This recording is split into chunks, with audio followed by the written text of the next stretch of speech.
OC మూర్ఖురాలా, అగ్నిసాక్షిగా నిన్ను పెండ్లాడి నేను మహా పాపాన్ని వరించాను. ఈ క్షణంలో నిన్ను వదిలేశాను. నీ కోరిక తీరడంతో నేను భూలోకాన్ని వదులుతాను. నీకు నీ భరతుడికి ఏమీ మిగలనివ్వను. నాకు తిలాంజలి కూడా నా రామచంద్రుడే వదలాలి. పట్టాభిషేకానికి తెచ్చిన పవిత్ర నదీ జలాలతో రామచంద్రుడే ఉదక క్రియలు కూడా నిర్వర్తించి పెడతాడు. ఇక నీ మొహం నాకు చూపించుకో అన్నాడు. బుసలు కొడుతూ కైక, మహారాజా, మీ మాటలు నన్ను పాతరోగి ప్రేలాపనల్లా ఉన్నాయి అని అవి చాలించి రాముడికి కబురంపించి భర్తుడిని రప్పించి నా వరాలకు ఆచరణ రూపం కల్పించండి. నిష్కపటంగా నా భరతుడు రాజ్యం ఏలేటట్లు చేయడం నీ బాధ్యత. ఈ బాధ్యతను విస్మరించడం ఎవరి తరమూ కాదు అంది. కొరడా దెబ్బతిన్న గుర్రంలా పడ్డాడు దశరథుడు. సూర్యభగవానుడు ఉదయాద్రి నుండి రథం ముందుకు సాగించాడు. అప్పటికే వశిష్ఠ మహర్షి శిష్య సమేతం అభిషేక భవనం చేరాడు. రాజ్యాభిషేకానికి అవసరమైన సామాగ్రి అంతా అక్కడ సమాయత్తం చేసి ద్వారంలో ఉన్నాడు సుమంత్రుడు. సుమంత్ర, సుముహూర్తం సమీపిస్తున్నదని మహారాజుకు నివేదించు. మేమిక్కడ ఉన్నామని కూడా చెప్తావుగా అన్నారు శ్రీ వశిష్ఠులు. పవిత్ర గంగాజలంతో, సాగరోదకంతో, బంగారు కలశాలు 2, ఔదంబర భద్రపీఠం, నానావిధ రత్నాలు, సుగంధ ద్రవ్యాలు, సర్వధాన్యాలు, పంచగవ్యాలు, లాజలు, దర్భలు, పూల సజ్జలు అన్నీ యథాస్థానాల్లో ఉన్నాయి. భద్రగజం, 4 గుర్రాలను పూంచిన రథం, శ్వేతఛత్రం, స్వచ్ఛంద ధవళ చామరం, కనులు మిరుమిట్లు గొలిపే ఖడ్గం, ధనుస్సు, సువర్ణ రజ్జు బంధమైన శ్వేత వృషభం, 4 దంతాలు కల సింహం, వ్యాఘ్ర చర్మం, అలంకరించిన సింహాసనం, 8 మంది కన్యలు,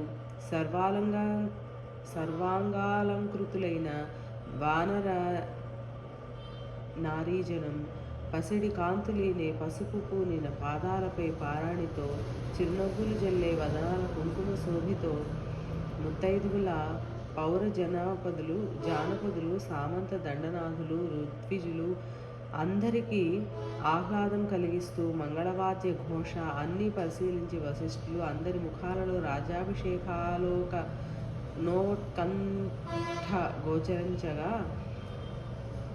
సంతుష్ట హృదయుడై సుమంత్రుని తొందరగా వెళ్ళమని ఆజ్ఞాపించారు.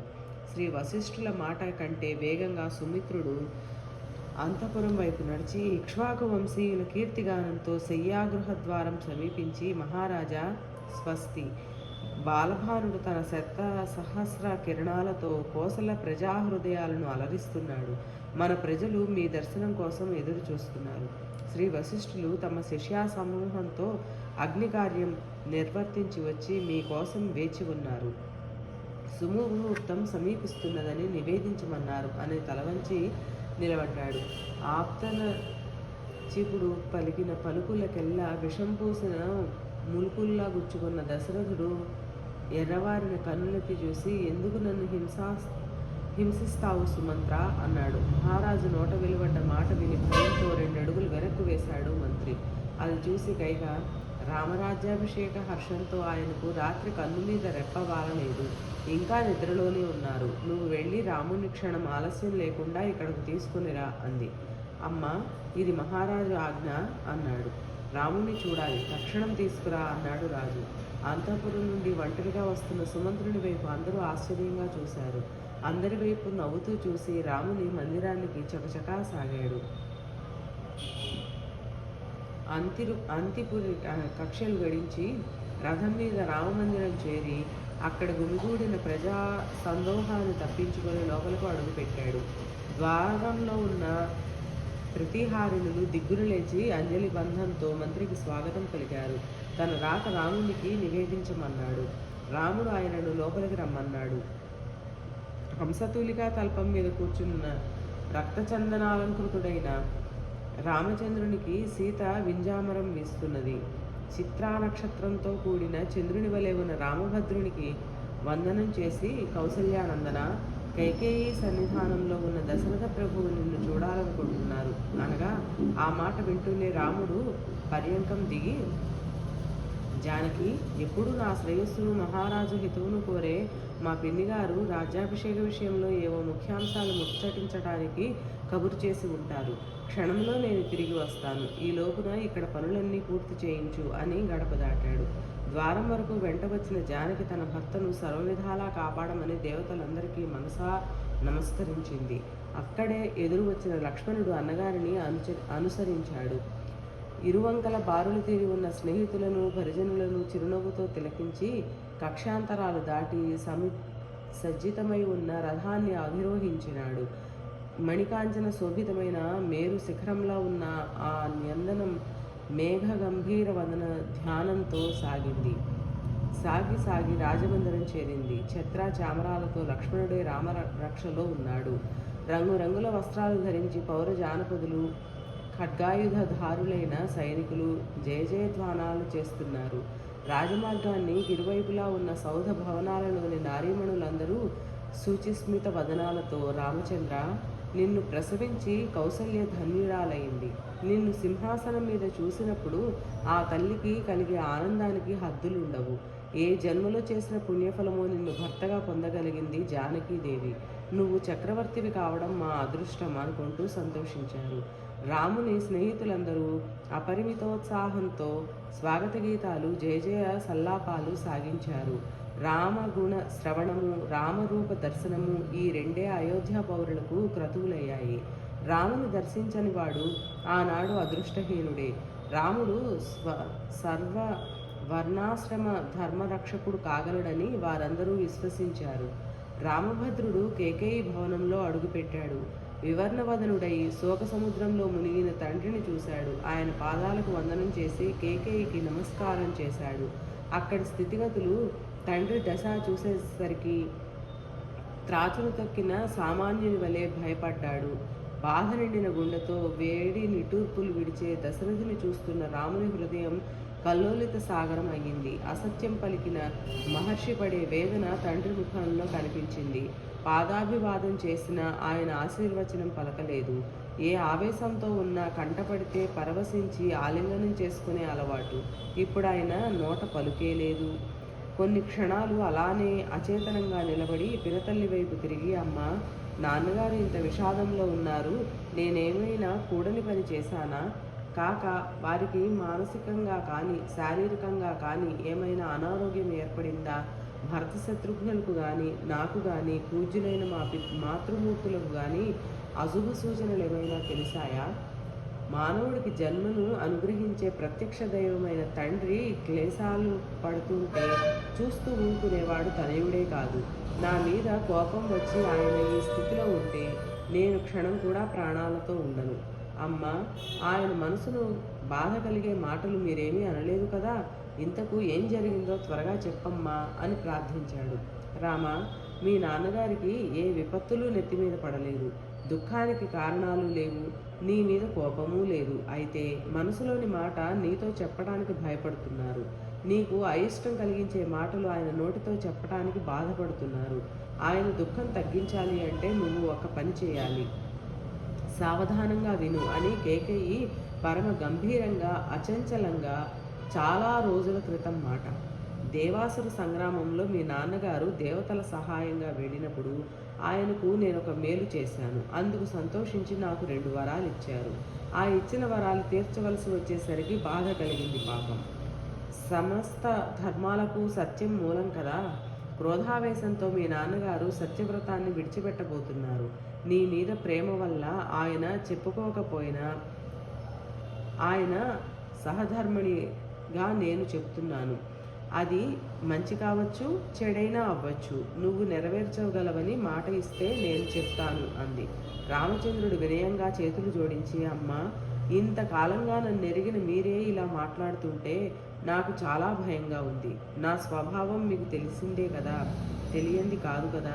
పితృపాదులు ఆజ్ఞాపిస్తే అగ్నిగుండంలో దూకమన్నా, సముద్రంలో మునగమన్నా, కాకోల విషం మింగమన్నా క్షణం కూడా సంకోచించనే. మహారాజు మాటలోని మనసులోని మాట ఏమిటో చెప్పండి. ఈ రాముడు తక్షణం నెరవేరుస్తాడు. వీడికి 2 నాలుకలు లేవు. భాషతే అని తలవంచి నిలబడ్డాడు. ఆ మాటలు కైకను విశ్వసింపచేశాయి. అయితే వినవయ్యా, ఈనాడు నేనడిగిన వరాలలో మొదటిది భరతుడి సింహాసనం ఎక్కాలి. రెండవది నువ్వు ఈ సుముహూర్తంలోనే బయలుదేరి 14 ఏళ్ళు అడవులలో ఉండాలి. ఇది ఆయన నోటితో చెప్పలేక అని ఆగింది. ఆ మాట విన్నప్పుడు నిబ్బరంతోనే రాముడు, అమ్మ, ఇప్పుడే వల్కలాలు ధరించి నేను అడవికి వెళ్తాను. గురువు శ్రేయోభిలాషి అయిన తండ్రి మాటను పాటించడం కంటే తనయుడికి కావలసినదేమున్నదమ్మా? దీనికోసం ఆయన అంతగా బాధపడడం అనవసరం. భరతుడికి రాజ్యం ఇవ్వడానికి నేను సంకోచిస్తానా? నా ప్రాణాలైనా భరతుడికి సంతోషంగా అర్పించగలనే. ఇప్పుడే శీఘ్ర వేగంతో వెళ్ళి గుర్రాల మీద భరతుడికి కబురు పెడుతుంది. ఈ లోపునే నేను అడవికి ప్రయాణమవుతాను అని రాముడు అనడంతో కైక, ఇంకా ఆలస్యం చేయకు, బయలుదేరు. భరతుని కోసం దూతలు పెడతారు. నువ్వు ఎక్కువసేపు ఇక్కడ ఉండటం మంచిది కాదు. ఆయన మనస్సును మరల్చటం నాకు తెలుసు. అయితే ఆ పని నువ్వు ఎదురుగా ఉండంగా కష్టం. నువ్వు ఉండగా అన్న పానాలు కూడా ఆయన ముట్టడు అంటుంటే దశరథుడు ఛీ ఛీ అని మాత్రం అన్నాడు. ఆయన మాటలు రామునికి కొరడా దెబ్బల్లా ఆయాయి. అయినా గాంభీర్యం నిలబడనివ్వలేదు.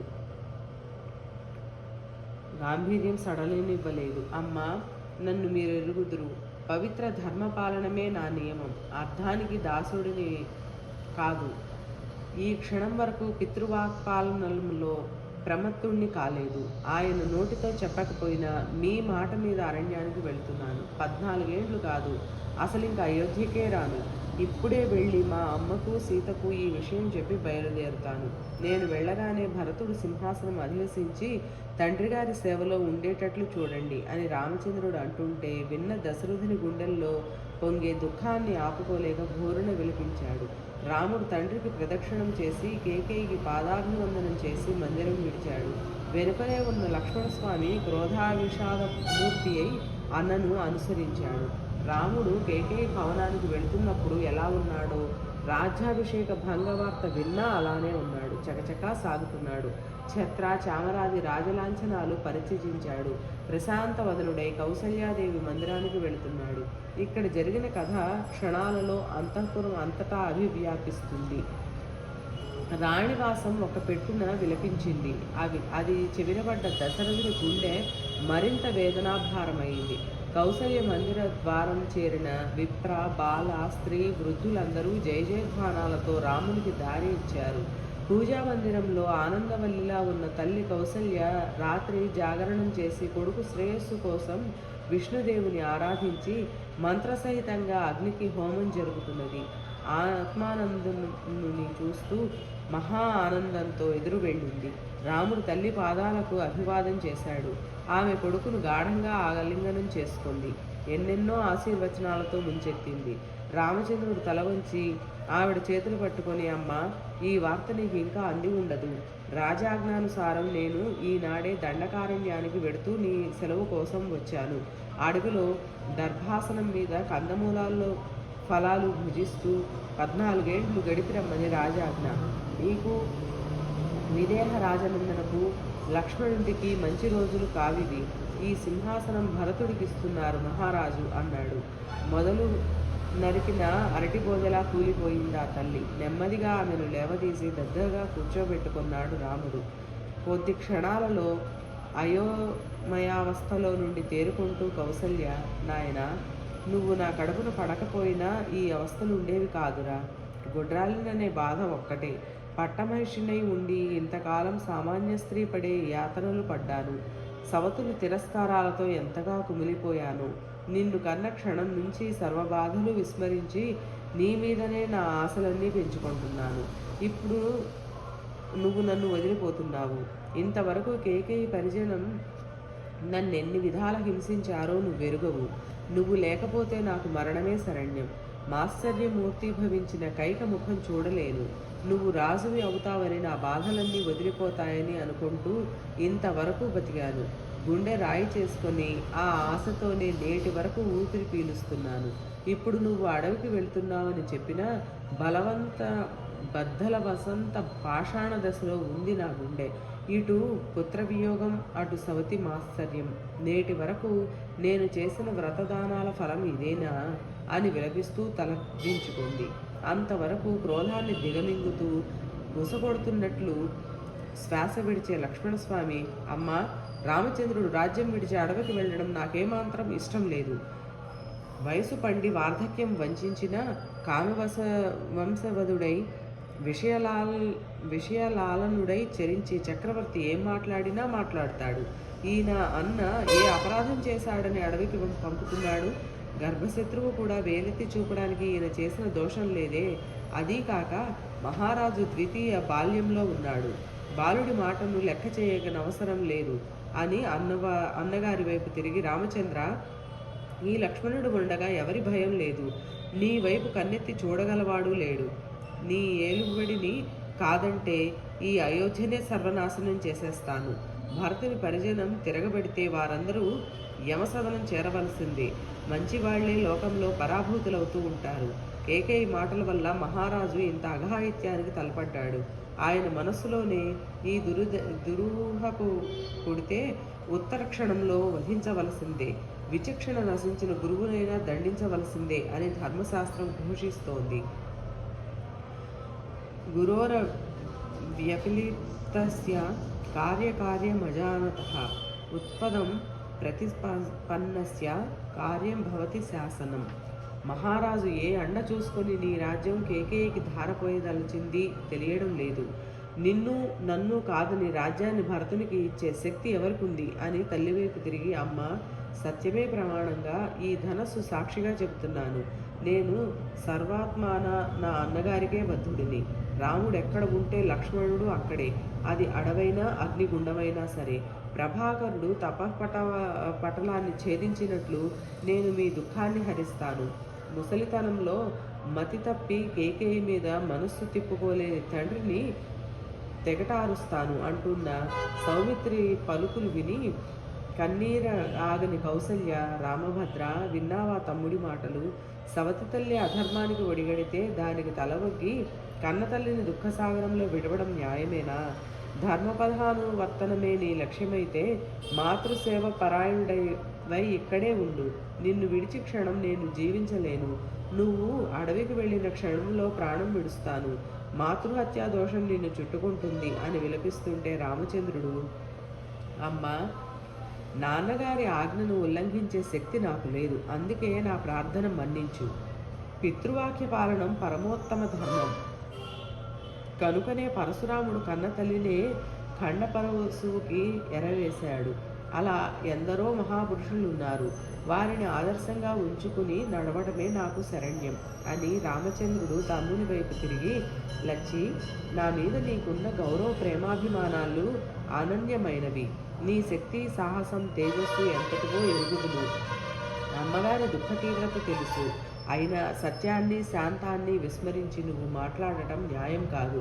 ధర్మాన్ని మించిందేమీ లేదని ఎరుగుదువా?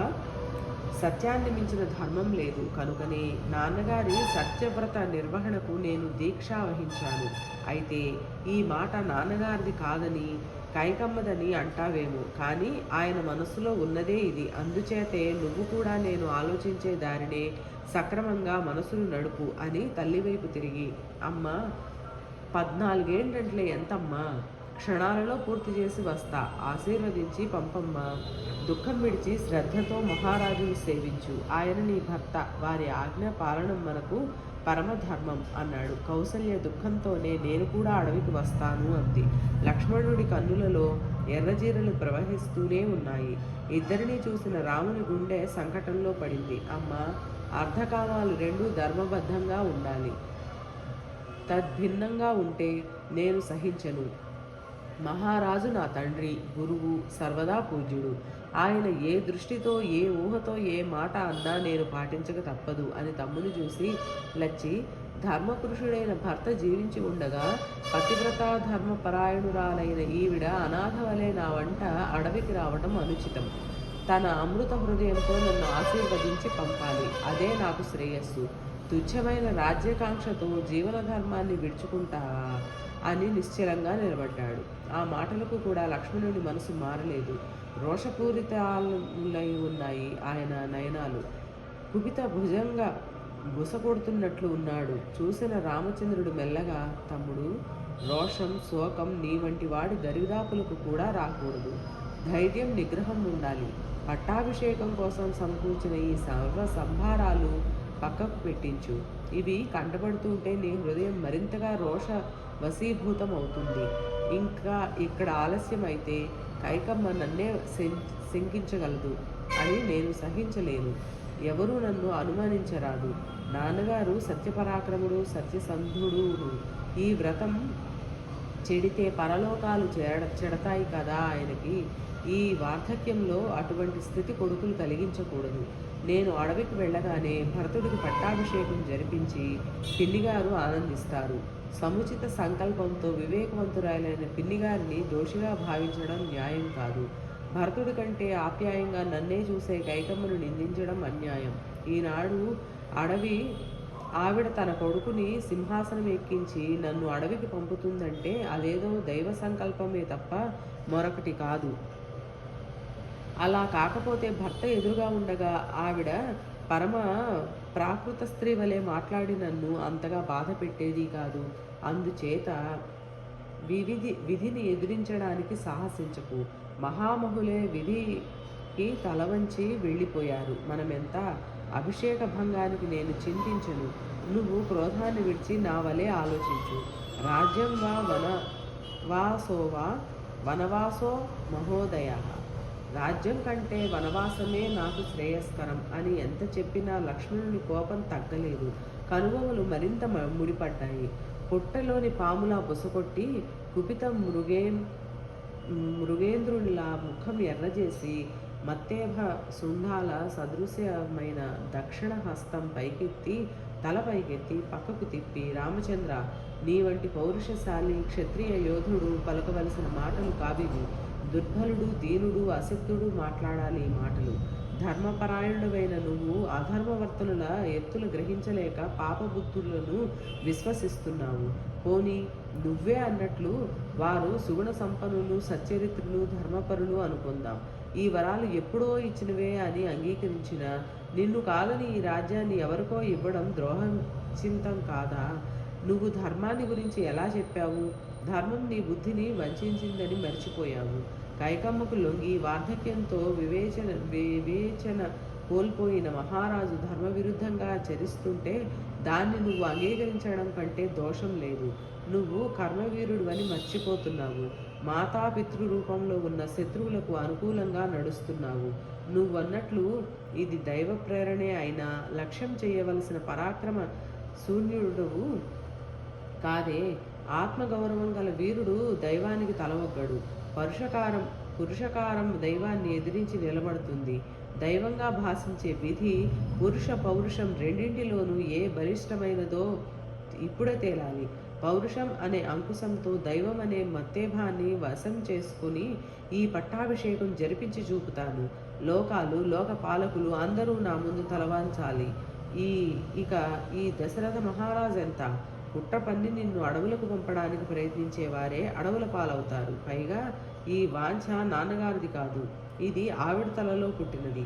ఆవిడనే ఈ కాలితో తొక్కి అణిచిపెడతాను. నువ్వు సింహాసనం అధివసించు, రాజ్యం పాలించి వార్ధక్యంలో వనవాసం చేయాలి. కానీ ఇప్పుడు కాదు. ఇది సనాతన రాజర్షి ధర్మం. భరతుడికి రాజ్యం ఇవ్వకపోతే కల్లోలాలు రేగుతాయనుకుంటున్నావేమో. సముద్రుని చెలియలి కట్ట రక్షించేటట్లు నిన్ను సర్వ ఉపద్రవాల నుంచి నేను రక్షిస్తాను. నా భుజాలు, ధనస్సు, ఖడ్గము అన్నీ అలంకారార్థం కాదు. వజ్రాయుధం కూడా ఈ ఖడ్గధారల ముందు నిలవదు. నారి సారించి బాణం సంధించి నిలబడ్డ నా ముందు ముల్లోకాలు తలవంచక తప్పదు. దశరథుని పదభ్రష్టుని చేసి శాసనం అమలు జరుపుతాను. అందుకు అనుజ్ఞ వేడుతున్నాను అన్నాడు. రామచంద్రుడు చలించలేదు. కౌసల్య పరిపరి విధాల కొడుకు సంకల్పం మార్చడానికి ప్రయత్నించింది. నాయన, నువ్వు అడవికి వెళితే ఈ సవతుల మధ్య బ్రతుకలేను. నన్ను కూడా తీసుకుపో అని దీనంగా అడుగుతుంటే, అమ్మ, నేను నీకు పాతివ్రత్య ధర్మం బోధించడానికి తగను. నీ వంటిది ఇలా మాట్లాడకూడదు. పాపవశులు తప్ప భర్తను విడిచే వారెవరమ్మా? నువ్వు నేను లేకపోతే ఆయనకు సేవలు చేసేవారెవరమ్మా? క్షణాలలో 14 ఏళ్ళు నడిపిస్తాను. ఇంకా భరతుడు కూడా ధర్మపరుడే. వాడు నిన్ను సేవించగలడు. ఇక్కడ దైవ బ్రాహ్మణ అగ్ని పూజలు నాకు బదులు నువ్వే జరపాలి. ఈ బాధ్యతలు విడిచి అడవికి వస్తావా అని తల్లిని ఓదార్చి ఆమె ఆశీర్వాదాలు అందుకొన్నాడు. కౌసల్య తన కొడుకును రక్షించవలసిందిగా దేవకోటికి అర్చనలు జరిపించి కన్నీరు తుడుచుకొని, నాయన, దేవతలు, ధర్మము, విశ్వామిత్ర మహర్షి అనుగ్రహించిన దివ్యాస్త్రాలు నిన్ను రక్షించుగాక. సర్వభూతాలు, వన్యమృగాలు నిన్ను రక్షించుగాక. సమస్త గ్రహ నక్షత్రాలు నీ శ్రేయస్సును కోరుగాక అంటూ మంత్రపూరితమైన రక్షాబంధం ఇచ్చింది. రామభద్రుడు తల్లి పాదాల మీద వాలాడు. ఆవిడ కొడుకును లేవనెత్తి గాఢంగా కౌగలించుకొని శిరస్సును ముద్దాడి పంపింది. ఆయన సీతాదేవి భవనానికి నడుస్తున్నాడు.